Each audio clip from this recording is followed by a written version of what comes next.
So the series starts with the main character, I suppose, is Michaela. Well, we know that. But at the time, we suppose the main character, Michaela, Mick for short, she's sitting there and she just feels like she doesn't deserve love. She did something so heinous that, like, she just should be abolished to a life of misery, is what we're getting. We don't know what that is just yet, but some type of car accident occurred. So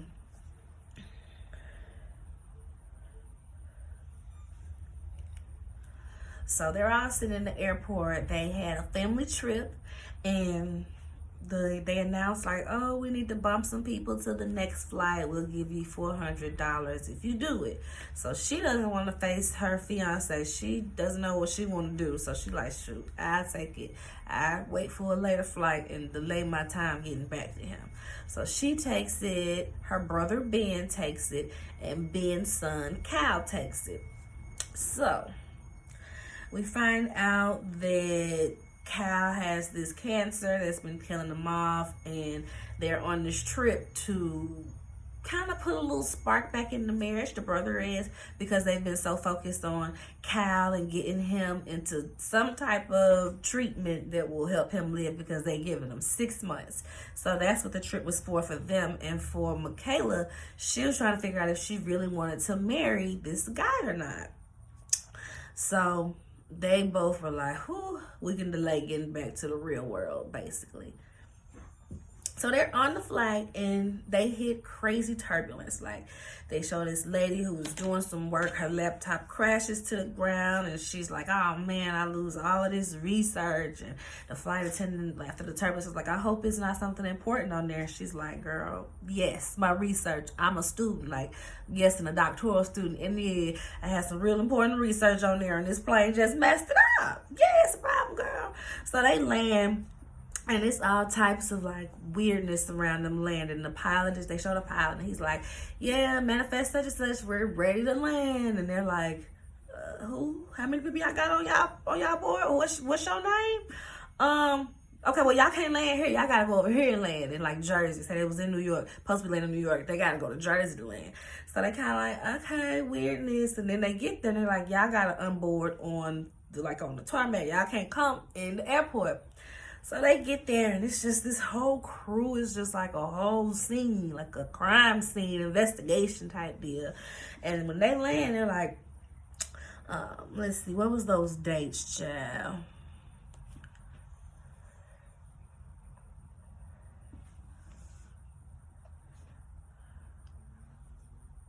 So yeah, so they were like, okay, y'all flight took off April 7th, 2013, and it's November 4th, 2018. Y'all been gone for 5.5 years. So these people like, no, we haven't. Boy, we've been in that plane. We've been on this plane like a regular plane. We ain't been gone no 5 years. Like, we got on the same clothes. We ain't aged none. Like, what are you talking about? So, of course, they got to investigate, and they show this black guy, Vance, who just seems like, the jerk, what is he, NSA, Fed type dude is just kind of like, he gonna be on their butt. He gonna be on them.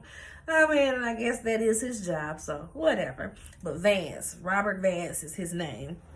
So Michaela gets to her family. They get there. The wife, Grace, she runs up. She's so excited to see the husband, Ben, and the son, Cal. And Cal is a twin, and he's looking at his twin sister, who is now 5 years older than him. So it's just all type of weirdness. He don't know how to deal with this. So Michaela's like, where's mom? Come and find out the mom had passed. She had got sick a little in that 5 years that they were gone, and she had passed away. So she's like, well, where's Jared? And Jared, he busy with work, girl. He couldn't be here. So eventually she meets up with Jared, and at the time he was just whoever his character was, Jared. But watching it back, current day, Jared is goddamn Julio from Power. So that cracks me up. So just know that I'm gonna be interchanging that out, Jared and Julio. Or probably just call him Jared Julio, or Julio Jared. Who knows? But That's Julio in my eyes. And that'll forever be Julio. Clearly, even before he was Julio, that's still Julio. So, come to find out, Jared Julio is married. He's lead detective. They, he got a job that he had been wanting, lead detective and everything, and he is on a kidnapping case. So that's why he couldn't make it to the airport. And come to find out, Jared Julio is married to Mick's best friend.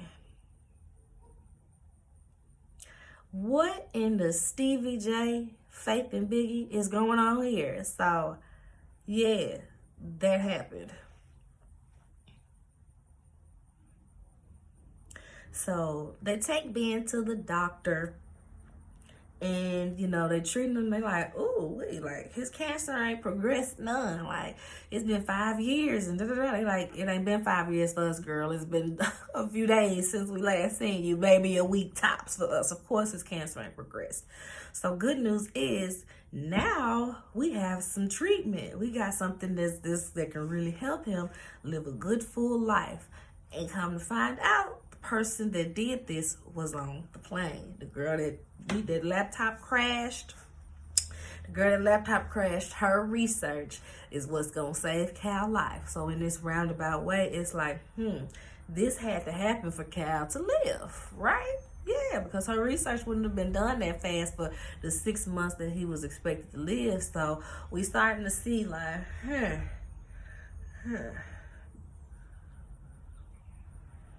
So Sanvi gets to work and she's just like, well, what was work for her? She gets to school and she's like, I was trying to get you my research and my computer crashed, and I'm just wondering, like, what's going on? What are we doing for the pediatric oncology patients these days? And he like, girl, calm down. I got that research. Yeah, girl, yours was on the cloud. That stuff updated. I got your research before that computer crashed, girl, before you died. Your research is here and thriving. We've been doing this for 30 months, girl. These people living because of you. So she's like, man, that's crazy. They clapping. They just like going crazy for her.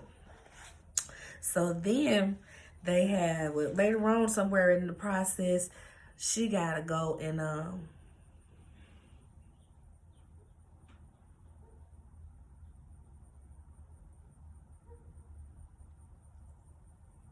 so eventually they show a scene where they were meeting. They were having a research meeting to discuss whether they could add Cal to the study. And initially they were like, nah, we can't add him to the study because he gonna mess up our metrics because his diagnosis window is 6 years ago because y'all was on this plane. Like, we can't mess it up. He been living this long with it. He gonna keep living. And Sanvi like, he ain't been living this long. It ain't been no time for us. We gonna get this boy this treatment. Period. And that's what happened. So Mick is on the bus because, she ain't driving yet. Mick is on the bus and she has a calling to tell the driver to slow down. So he just kind of like, girl, what I need to slow down for? She just like, slow down. Stop. So eventually she's like, stop. And he stops. And like, as he's stopping, a little kid runs out into the road. And he's like, whoa, shit, how did you know he was going to be coming? Like, how did you know he was going to be coming? Because he could kill that little boy. So like, girl, what's going on here? And Mick don't know what's going on. She just heard a voice, man. She just heard a voice.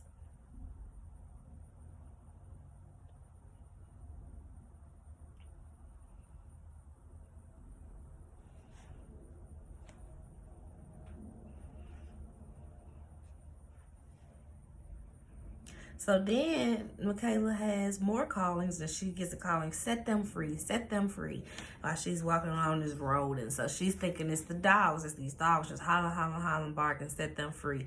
She gets there. Her brother pulls up. Ben pulls up. And she's like, you heard it too. Set them free. Why you tried to make me feel like I was crazy the other day when I said I've been hearing stuff.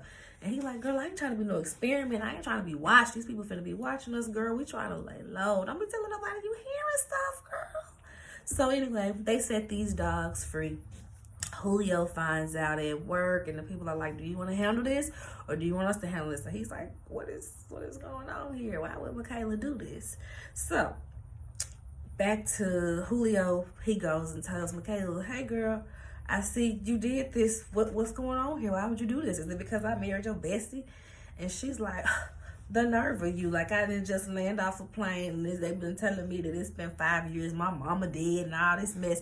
I ain't got no life. You know, I killed my friend in an accident before I left, you know. Even though I ain't guilty, I feel guilty. And you think that I'm mad about you marrying my best friend with all I got on my plate? So she breaks down in his arms. He hugs. He apologizes. He like, all right, girl, well, we still got to fix this situation. You going to go with me to apologize to this man for breaking into his stuff.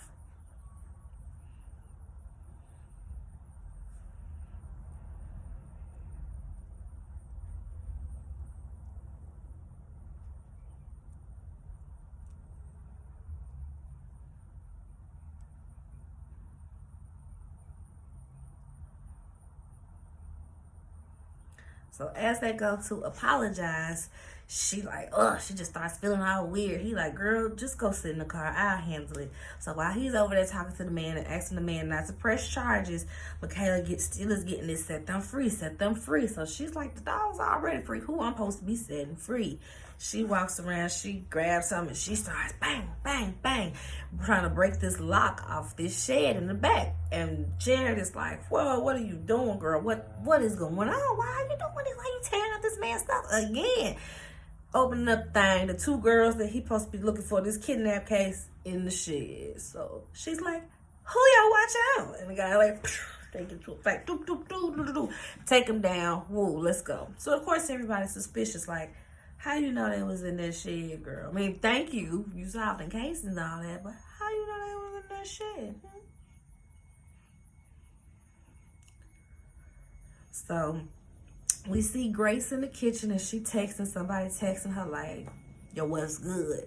And clearly she had a man, and Olive is like, yo, you gonna have to come clean. Like, you can't just be keeping that man on the back burner like that. You gonna have to tell him what's going on. So she like, I will eventually. So that episode ends with Vance being like, I want to get the plane stripped. We gotta find out what's going on.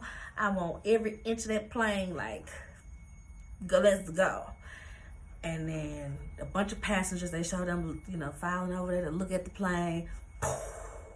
Blows up, y'all. Just blows up to smithereens. Ain't nobody investigating that plane. Ain't nobody investigating that plane. So next, episode 2.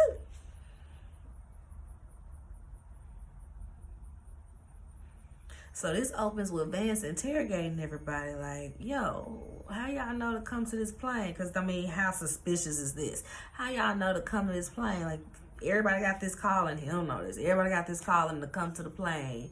But they looking suspicious like they blew it up. So he investigating. And after a while of this, Michaela's like, yo, I'm a cop, so if you ain't got nothing on us, we get to go, right? And this lady comes up with an episode, this old sassy, like, you should have pulled the cop car hours ago. Girl, if you don't go on somewhere, you better be glad I pulled it out for you not be sitting here, for you be sitting here even longer getting interrogated. The nerve, right? The nerve of Miss Sassy Pants. So Ben is hearing this song all day, y'all. And he just,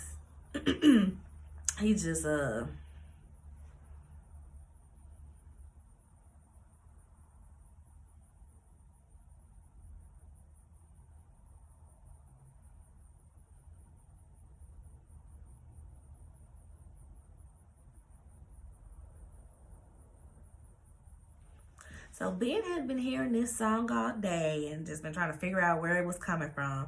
And eventually he like hears it out loud being played, goes to where it's being played and finds this black man with his violin.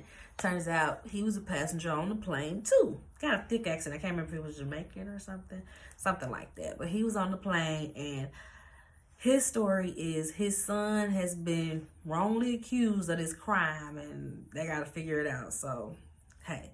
So we flip over to Michaela where she has to go through psych evaluations to make sure she's good to really go back to work, because they're going to speed up this process since she's the one that found these girls. Like, maybe we need you out on the field sooner than we thought, so let's make sure you're good first. So she's in her psych evaluation so she can get back to that.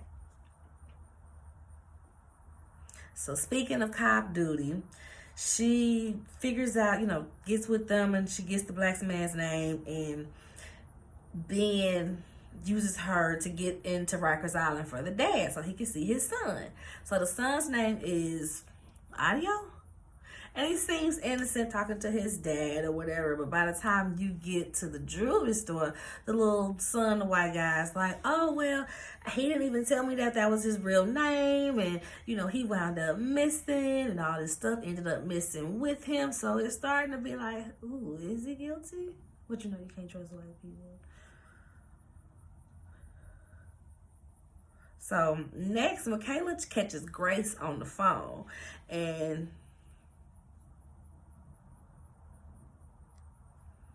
so also in this episode, Michaela catches Grace on the phone with somebody and kind of figures that, oh, she had a man. And that, hey girl, that's your business. I ain't got nothing to do with that. And also another indication, another clue is Cal. Cal starts drawing this picture of the family or whatever. And then it's this shadow in the back between his mom and his daddy. And Ben seeing it, he like, who is that? And Cal like, I don't know.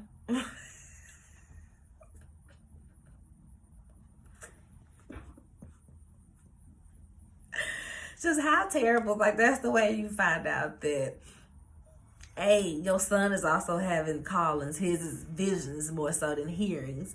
And then B, that's how you find out that your wife had a whole other man before you got back from the 5 years that you were gone.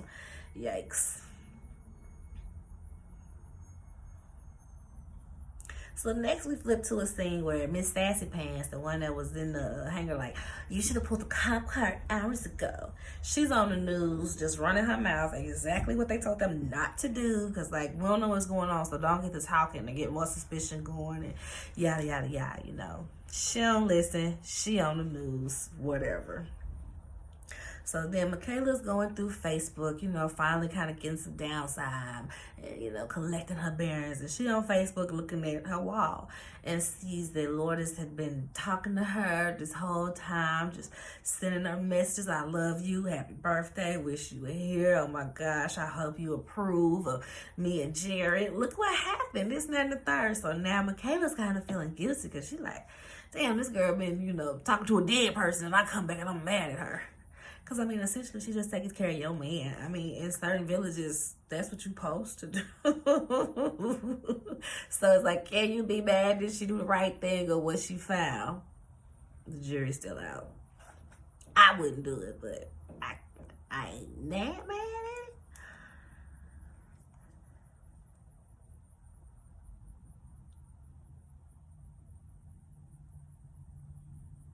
And then, this situation is always gonna bring me back to Stevie, Faith, and Biggie.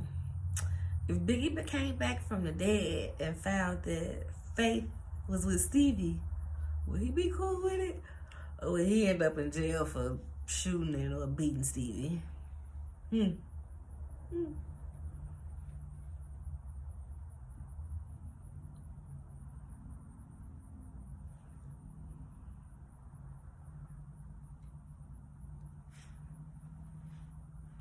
So now we're back at the house, and Cal and Ben, Grace, and Olive. Olive is Cal's twin. So Cal is like, I want my old toys. I want my old stuff. None of this new stuff is like the original stuff. It was better. I want my stuff. And eventually Olive pulls Ben to the side and is like, I got his stuff. Take me to go get it. So they go to a storage unit, and he's like, how did you get this? How are you able to afford this storage unit? Oh, it's a friend's. It's a friend's. So while they're there getting Cal's stuff, Ben hears the song again. So he's like, why do I hear that song again? So he follows it. He follows the song, and he finds the jewelry store owner's son in the storage unit talking on the phone about how he got all the jewels. And yeah, lick's been hit, baby. Blah, blah, blah. Let's run it.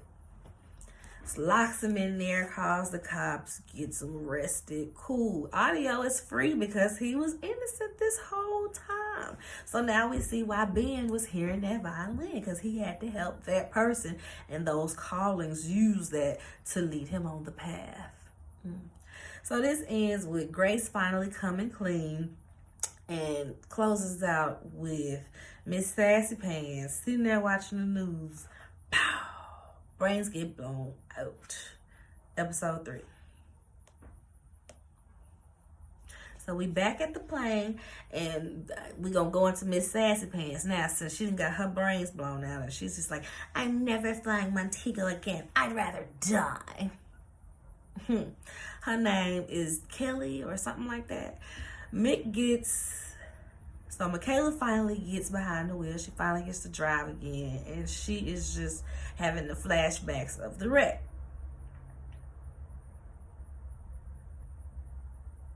So she finally she ends up going to the crime scene of where Kelly gets shot, and she takes Ben with her, like, hey, act like you a cop, act like you belong, just, come on. They scoping out the crime scene, and they talk to a husband. They see a sad husband, rather. They ain't talked to him yet, but they see a sad husband sitting over here, and they see a weird suspect in the car, and they're like, where y'all got him from? Oh, he was on the scene. He was around here. He was covered in her blood, so he had to do it, right? We gonna see.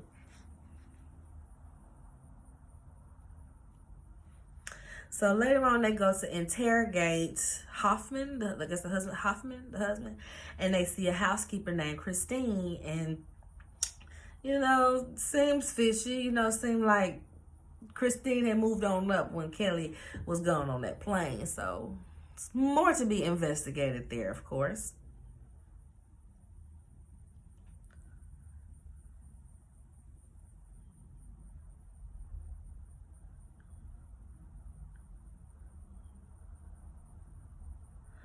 So Michaela keeps having these flashbacks of her friend Evie, who she accidentally killed in the drunk driving incident.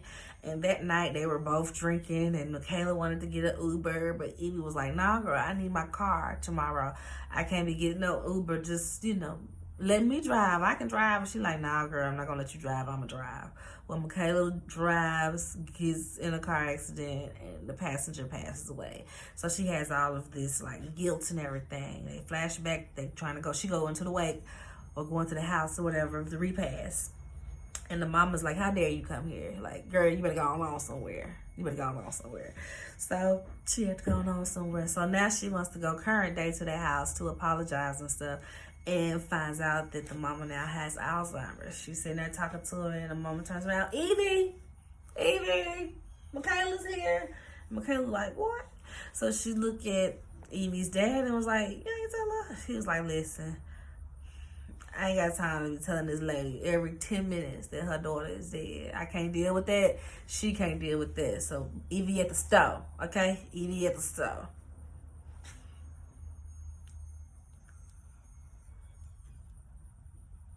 So we go back to Kelly, the lady who got her brains bowled out. Their name is Kelly and Patrick Taylor. I don't know where Hoffman came from. But when she talking to Christine, she found out that they owned a strip mall, and that's where she went to get her hair done that day. So they go to the strip mall and find out that they have been exploiting illegal immigrants. And so, they see somebody, they trying to just question them, but once they get there, they just break out running. So they catch them, they like, girl, why you running? And she gets to talking, and she's like, yeah, we illegal immigrants, and they make us pay this rent, and if we don't pay the rent, they'll call immigration on us. And so they were like, huh. So was Kelly coming to apologize? Was she coming to set y'all free? She was like, well, why you beat her up? And she was like, well, I didn't beat her up. I was scared. I thought she was coming to get us or whatever. I didn't try to hurt her.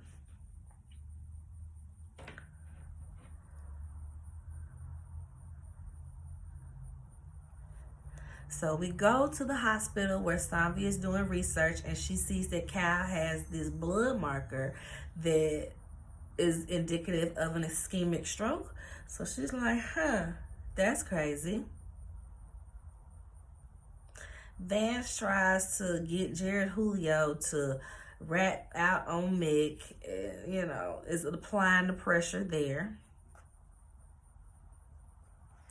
Ben gets home and sees a man rummaging through his house. Like, rummaging through his house. So rightfully so, he finna get a bat and go to work. Finds out this is a friend. This is a friend of Grace or whatever. He's coming because Olive left some soccer gear at the house and he got a key and he was gonna come get the stuff. That's all cool and dandy, but Grace, you didn't find it important to tell your husband that you was letting another grown man come up in your house like that now that he's back? Like, you actively sent this man to the house when you know your husband back and didn't tell him? So that's this. I don't like Grace. I don't like her. I don't like her. I don't like her.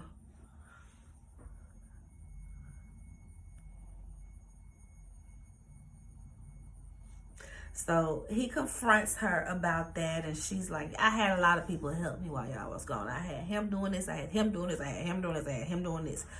But none of them is the man that you're asking me about. So, yeah, you don't know him. He was great help. Helped me and Olive. He gone now. You ain't got to worry about it. So Michaela goes by Evie's house again, and the dad tells her, girl, my wife gone. I don't know where she at. You gotta drive and go get her. I'm gonna stay here in case she come back. Michaela's nervous because she's like, oh snap, I really gotta drive. Yikes. She gets to driving.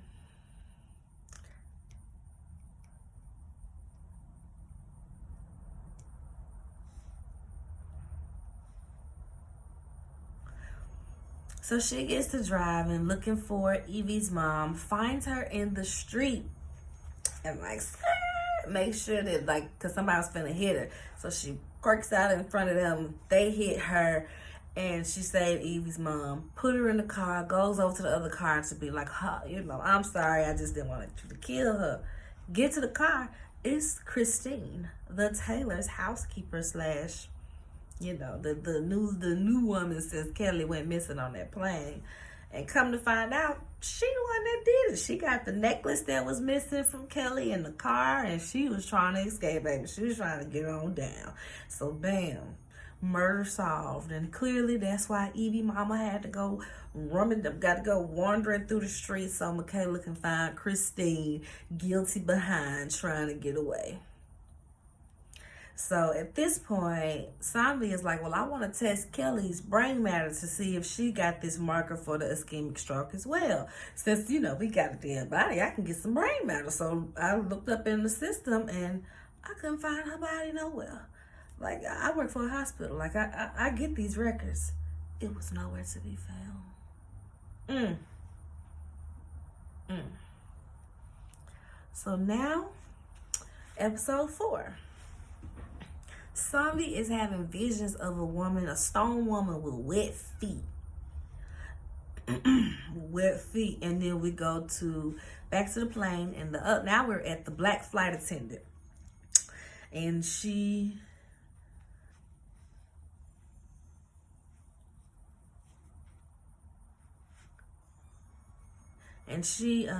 so this episode is the black flight attendant story.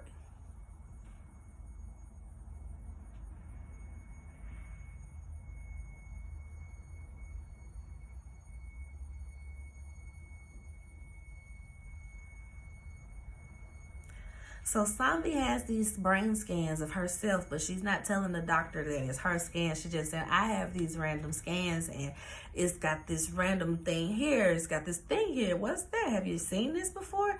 He's like, I had never seen that before until the other day. We got this patient over there who got this same little marker. So she goes, and it's the black man, and he's screaming, Bethany, Bethany, Bethany. And Bethany is the black flight attendant.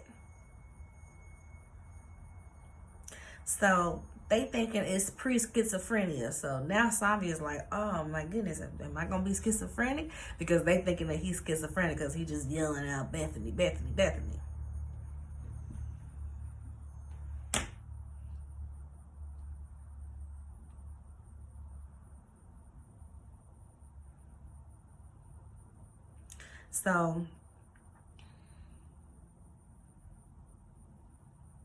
So So next we're gonna do Olive's whole rest of this episode.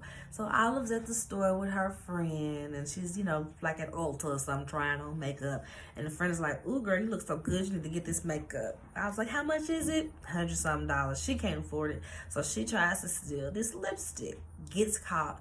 They tell her, "Call your daddy. Call somebody to pick you up, little thieving girl." She calls her. Who she called? She got her mama. She got her mama, and she calls Danny. She expecting her mama to come. Her mama sends Ben. Ben gets there, sees Danny. Y'all, guess who Danny is? Speaking of what in the power, Danny is Dante / Mecca from Power Book 2. Looks completely different, y'all. He had hair on here. He was a little like, average looking person, like average build. On Power, he looked big, bald, drug nigga, crush you with my hands. So I'm gonna call him Dante Danny because I can't get over that neither. Cannot. So then,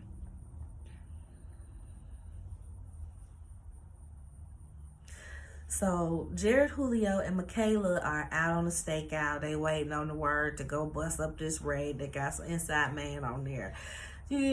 Stakeout. It's in there waiting. Well, she gets these visions. Save him, save him, save him. She tells him, "Oh, Mom, we gotta go in there." He like, "Grandma, we gotta go in there." She like, "We gotta go in there." They go in there, blow the whole thing. Everybody's pissed. And so Julio takes the blame for it. Michaela is like, "Dang, well, how the vision gonna be wrong? Like, what was I supposed to do? What did I have wrong this time that I wasn't paying attention to last time?"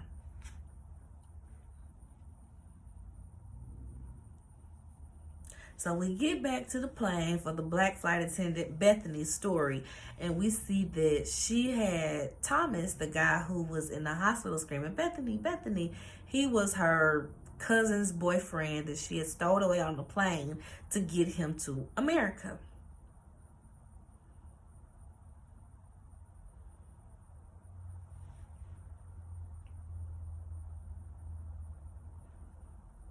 So they end up getting, Savi and Bethany end up getting together, and she's like, "Oh, this is who, we gonna go get him because they about to do some crazy stuff to him because they think they think he's schizophrenic." They go to get him, and he has escaped. So, she's seeing the wet footprints, so she's like, "Oh my gosh, where could he have gone?" So oh wait, no, he wasn't missing. They took him. They went to go get him, and they ran off with him. No. So yeah, he was missing. So he missing. They trying to go find him. They run outside. They see Michaela driving by. Michaela has been seeing a stone woman with wings instead of a stone woman with wet feet, like Savi. So she sees them, and so they like, "Girl, we need a ride now." They hop in, and she's like, "Okay, well, if you've been seeing this and you've been seeing this, that's their favorite movie. That's Thomas and Leo's favorite movie. The Wings is the stone lady with the wall at her feet." They go there. He's there. They find him. Cool. Episode ends.